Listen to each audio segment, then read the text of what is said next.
بسم اللہ الرحمن الرحیم۔ قال امیر المومنین علی بن ابی طالب علیہ الصلوۃ والسلام اوصیکم بخمس لو ضربتم الیہا آبات الابل لکانت لذالک اہلا۔ آقا امیر المومنین علیہ السلام کے بہت سارے وصایا نہج البلاغہ میں موجود ہیں۔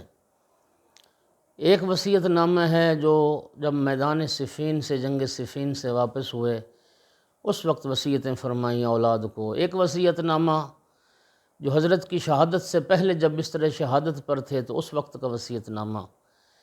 لیکن ایک چھوٹا سا وصیت نامہ اور ہے جو کلمات قصار تیسرا حصہ نہج البلاغہ میں موجود ہے۔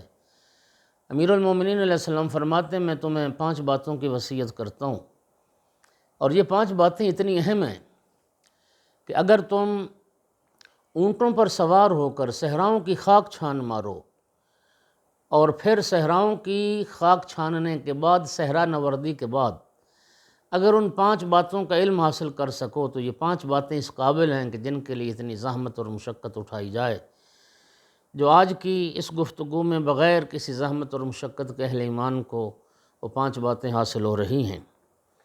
فرمایا میری پہلی وصیت یہ ہے لا یرجون احد منکم الا ربہ، کسی سے امید نہ رکھنا، صرف اپنے رب سے امید رکھنا۔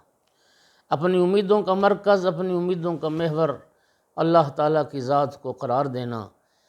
اس لیے کہ امام سجاد علیہ السلام نے فرمایا الحمدللہ الذی لا ینقطع رجاء من رجاہ، تمام تعریفیں اس اللہ کے لیے جو کسی امیدوار کو مایوس نہیں کرتا، کسی کی آس کو یاس میں نہیں بدلتا۔ لہٰذا فرمایا میری پہلی وصیت یہ ہے کہ امیدیں اپنے رب سے وابستہ کرنا، اللہ کے سوا کسی سے امید نہ رکھنا۔ دوسری وصیت فرمایا ولا یخافن الا ذنبہ، میری وصیت اپنے گناہوں سے ڈرتے رہنا۔ جو چیز ڈرنے کی ہے وہ اللہ کی معصیت سے ڈرو، اللہ کی نافرمانی سے ڈرو اور اپنے گناہوں سے خوف کھاتے رہو۔ اور تیسری وصیت لا یستحین احد منکم اذا سئل عما لا یعلم ان یقول لا اعلم۔ کیا خوبصورت جملہ فرمایا کہ جب تم میں سے کسی سے کوئی بات پوچھی جائے، کوئی سوال کیا جائے اور وہ اس کا جواب نہیں جانتا تو ہرگز شرم اور حیا محسوس نہ کرے اور کہہ دے کہ میں نہیں جانتا۔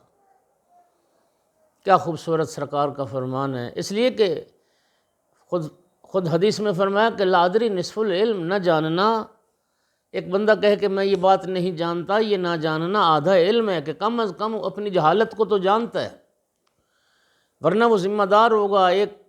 ایک بات کو نہیں جانتا، یا جھوٹ بولے گا، یا غلط بیانی کرے گا، یا غلط مسئلہ بتائے گا، اس سے بہتر ہے کہ وہ کہہ دے اور ہر شرم اور حیا محسوس نہ کرے، کہہ دے کہ میں اس بات کو نہیں جانتا۔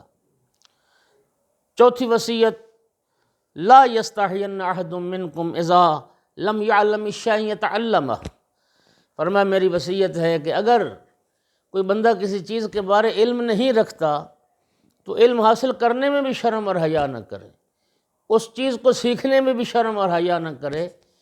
علم سیکھ لینا یہ تو عین حیا ہے، جہالت بے حیائی ہے، جاہل مر جانا بے شرمی ہے۔ اور 5ویں وصیت وعلیکم بالصبر، میں تمہیں صبر کی وصیت کرتا ہوں۔ فإن الصبر من الایمان کالراس من الجسد، صبر کا ایمان سے وہی رشتہ ہے جو سر کا بدن سے رشتہ ہے۔ فرمایا جس بدن کے ساتھ سر نہ ہو اس بدن میں کوئی خیر اور بھلائی نہیں ہے، اور جس ایمان میں صبر نہ ہو اس ایمان میں کوئی خیر اور بھلائی نہیں ہے۔ ولا خیر فی جسد لا رأس معہ، جس بدن کے ساتھ سر نہ ہو اس بدن میں خیر نہیں۔ ولا فی ایمان لا صبر معہ، اور جس ایمان میں صبر نہیں ہے اس میں بھی کوئی خیر اور بھلائی نہیں ہے۔ اللہ رب العزت آقا امیر المومنین علیہ السلام کے اس وصیت نامے پر ہمیں عمل کرنے کی توفیق عطا فرمائے۔